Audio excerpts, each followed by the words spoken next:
আসসালামু আলাইকুম। আজ ১৩ জুন ২০২৬ শনিবার। শুরু করছি চেঞ্জ টিভি প্রতিদিনের গল্প অনুষ্ঠান। দর্শক, আপনাদের সঙ্গে রয়েছি আমি ইমতিয়াজ আহমেদ। শুরুতেই সংবাদ শিরোনাম। হরমুজ প্রণালীর উপর দিয়ে উড়তেই অবিশ্বাস্য যা ঘটল মার্কিন বিমানে। বিরোধী দলকে বিদ্ধ করলেন প্রধানমন্ত্রী, ভারতীয় দূত নিয়ে উষ্মা ডাক্তার শফিকের। বিশ্বব্যাপী নির্বাচন প্রভাবিত করার অভিযোগ ইসরায়েলের বিরুদ্ধে। এবার বিস্তারিত। শুরুতেই মধ্যপ্রাচ্যের খবর। ইরান ও ওমানের মধ্যবর্তী কৌশলগতভাবে অত্যন্ত সংবেদনশীল জলপথ হরমুজ প্রণালীর আকাশে মার্কিন বিমান বাহিনীর ইউএসএএফ একটি অত্যাধুনিক পঞ্চম প্রজন্মের স্টিলথ যুদ্ধবিমান F-35 জরুরি অবস্থা ঘোষণা করেছে। ওরার মাত্র 12 থেকে 13 মিনিটের মধ্যে যুদ্ধবিমানটি বিশ্বব্যাপী স্বীকৃতি জরুরি সংকেত স্কোয়াক 7700 ট্রান্সমিট করে সংযুক্ত আরব আমিরাতের আল দাফরা এয়ার বেজে জরুরি অবতরণ করে। এই ঘটনাকে কেন্দ্র করে মধ্যপ্রাচ্যে মার্কিন বিমান শক্তির টিকে থাকার সক্ষমতা এবং তাদের অপারেশনাল টেম্পো নিয়ে বিশ্বজুড়ে সামরিক ও ভূরাজনৈতিক মহলে নতুন করে নানা প্রশ্নের জন্ম দিয়েছে। ফ্লাইট ট্র্যাকিং ডেটা এবং ওপেন সোর্স ইন্টেলিজেন্স ও SINT বিশ্লেষকদের তথ্য অনুযায়ী 11 জুন রাতে আল ধাফরা এয়ার বেস থেকে উড্ডয়নের কিছুক্ষণ পরই F-35 LTNG কল সাইন ব্যবহারকারী বিমানটিতে বড় ধরনের যান্ত্রিক ত্রুটি দেখা দেয়। কোনো প্রকার কাঠামোগত ক্ষতি বা হতাহত ছাড়াই বিমানটি নিরাপদে অবতরণ করতে সক্ষম হলেও এর সংক্ষিপ্ত মিশন প্রোফাইল নির্দেশ করে যে সমস্যাটি টেক অফের পরপরই বা প্রাথমিক পর্যায়ে দেখা দিয়েছিল। পেন্টাগন বা মার্কিন সেন্ট্রাল কমান্ড সেন্টকম এই বিষয়ে সম্পূর্ণ নিরাপত্তা বজায় রাখায় গুঞ্জন আরও তীব্র হয়েছে।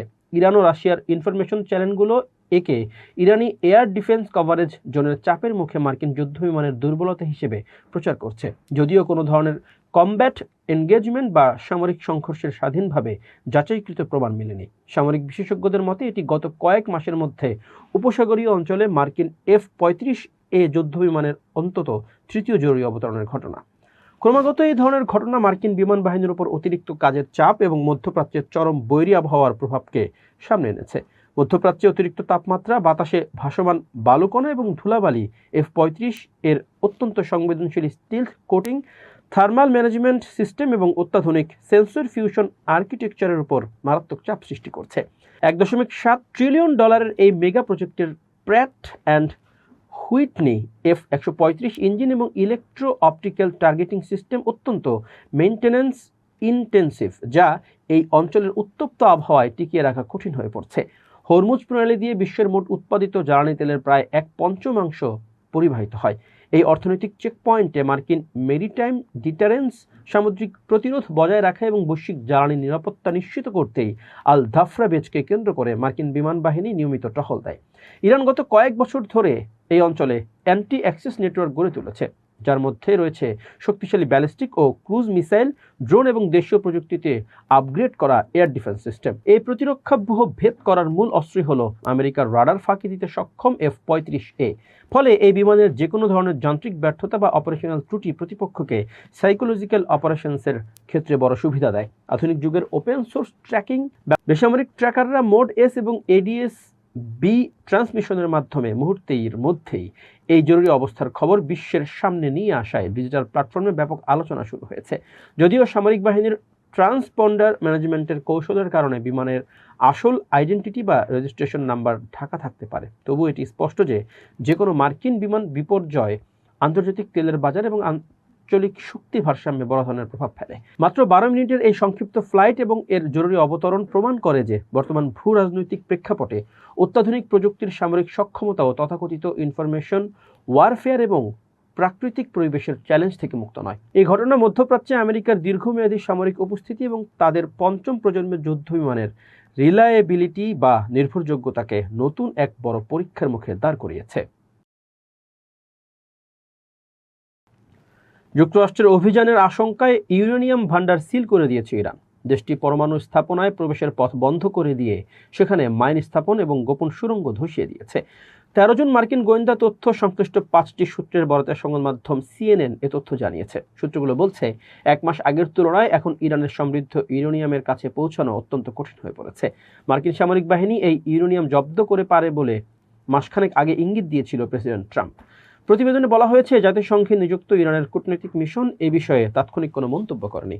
এছাড়া হোয়াইট হাউসও এ বিষয়ে সিএনএনের প্রশ্নের কোনো উত্তর দেয়নি।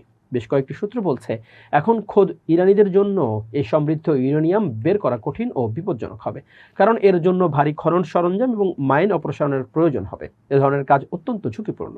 ন্যাশনাল নিউক্লিয়ার সিকিউরিটি অ্যাডমিনিস্ট্রেশনের পরমাণু উপাদান অপসারণ বিভাগের প্রধান স্কট রোয়েকার বলেন, যদি এই প্রতিবেদনটি সত্য হয় তবে এটি উচ্চ সমৃদ্ধ ইউরেনিয়া উদ্ধারের বিষয়টিকে নিশ্চিতভাবে জটিল করে তুলবে। তিনি বলেন, এই পরিস্থিতিতে ইরান দাবি করতে পারে যে ইউরেনিয়ামের কিছু অংশ উদ্ধার করা অসম্ভব। সেক্ষেত্রে আমাদের পূর্ণ আস্থা থাকবে না যে ইরান ভবিষ্যতে কোনো এক সময় সেগুলো নাগাল পাবে না। উল্লেখ্য, ইরানের পরমাণু প্রকল্পের পাশাপাশি দেশটির সমৃদ্ধ ইউরেনিয়ামের মজুদ তেহরান এবং ওয়াশিংটনের মধ্যকার উত্তেজনার একটি বড় কারণ। জাতিসংঘের পরমাণু প্রকল্প পর্যবেক্ষণ পরিষদ international atomic energy authority IAEA এর তথ্য অনুসারে ইরানের কাছে 400 কেজি ইউরেনিয়াম আছে। এই ইউরেনিয়াম 60% বিশুদ্ধ বা পরিশুদ্ধ।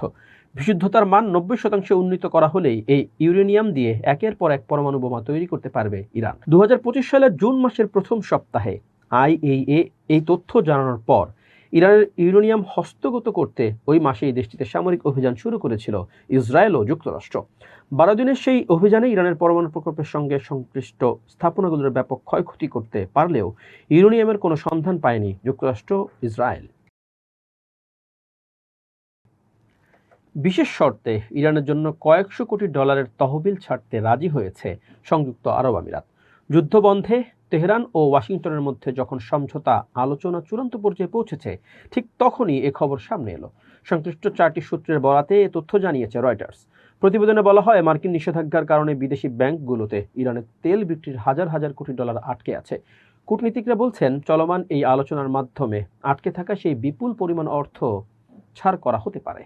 যুক্তরাষ্ট্র ও ইসরায়েলের সঙ্গে ইসলামী প্রজাতন্ত্র ইরানের মধ্যে কয়েক সপ্তাহ জুড়ে চলা যুদ্ধের মধ্যে দফায় দফায় আমিরাতে হামলা চালায় তেহরান। তখন বারবার আহ্বান সত্ত্বেও হামলা থেকে সরে আসেনি ইরান। দুটি আঞ্চলিক সূত্র রয়টার্সকে জানিয়েছে, সংযুক্ত আরব আমিরাত মোট 1000 কোটি ডলার ইরানকে ছাড়তে রাজি হয়েছে। 300 কোটি ডলারের বেশি অর্থ ইতোমধ্যে দেওয়া হয়েছে। সংযুক্ত আরব আমিরাত ইরানের যে অর্থ ছেড়ে দেবে তার মোট পরিমাণ 2000 কোটি ডলার হতে পারে। তারা আরও জানায়, ইরান আর হামলা করবে না, এমন শর্তেই এই অর্থ ছাড়বে আরব আমিরাত। ইতোমধ্যে প্রথম কিস্তির 300 কোটি ডলার ইতোমধ্যে দিয়ে দেওয়া হয়েছে। আমিরাতের একজন কর্মকর্তা বলেছেন, পুরো অঞ্চলে উত্তেজনা কমানো এবং দীর্ঘস্থায়ী শান্তি ও স্থিতিশীলতা বজায় রাখা আরব আমিরাতের পররাষ্ট্রনীতির মূল লক্ষ্য। এ লক্ষ্যেই সমঝোতা হয়েছে। এবার দেশের খবর।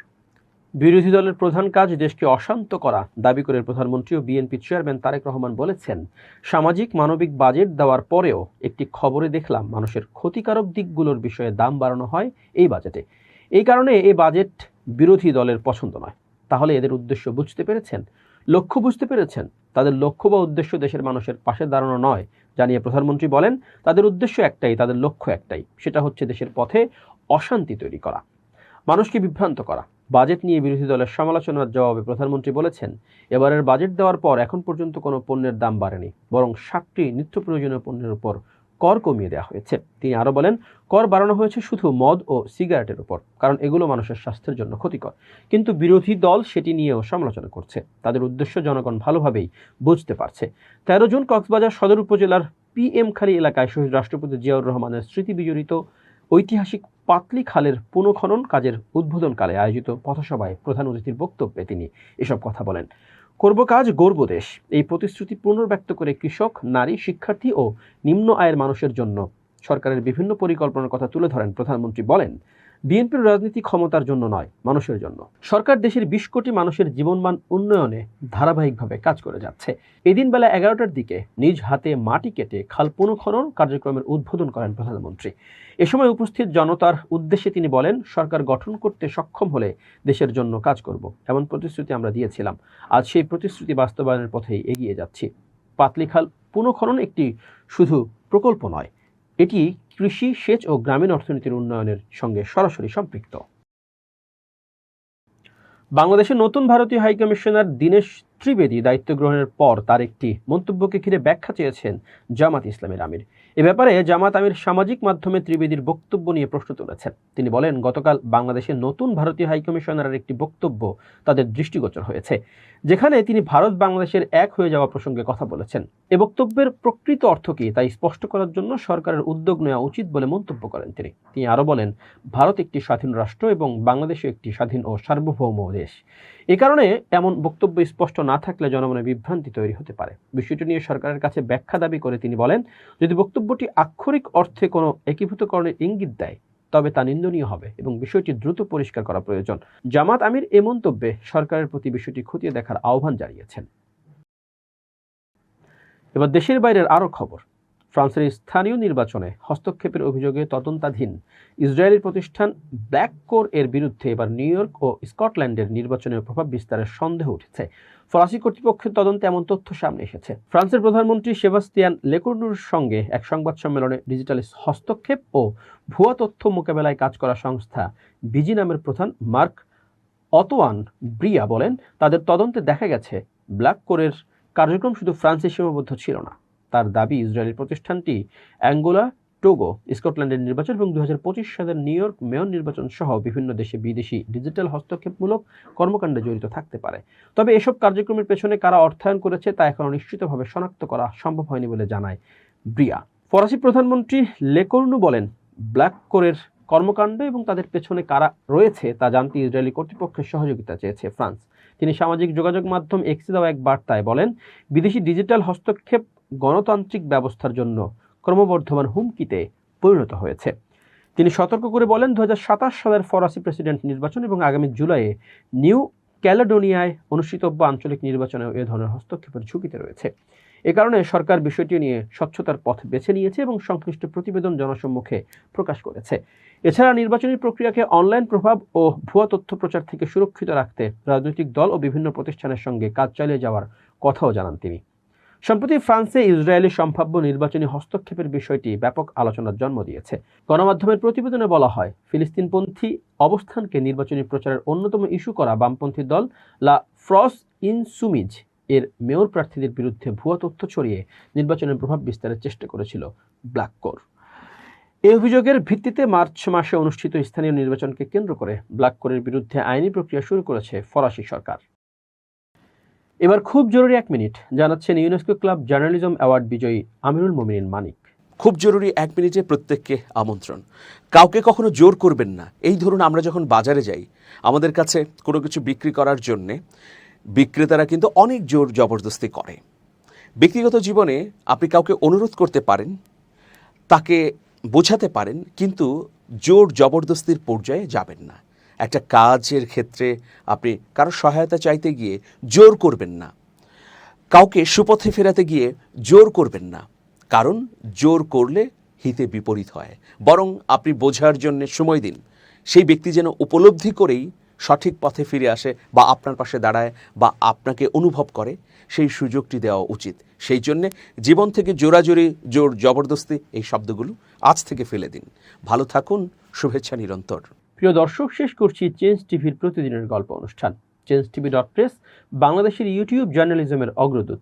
ভিজিট করুন এর ওয়েবসাইট www.changetv.press, youtube.com/changetvpress এবং সাবস্ক্রাইব করুন চ্যানেলটি। নিয়মিত লাইক, কমেন্ট ও শেয়ার করে আপডেট রাখুন নিজেকে। ভালো থাকুন, নিরাপদে থাকুন, শুভেচ্ছা নিরন্তর।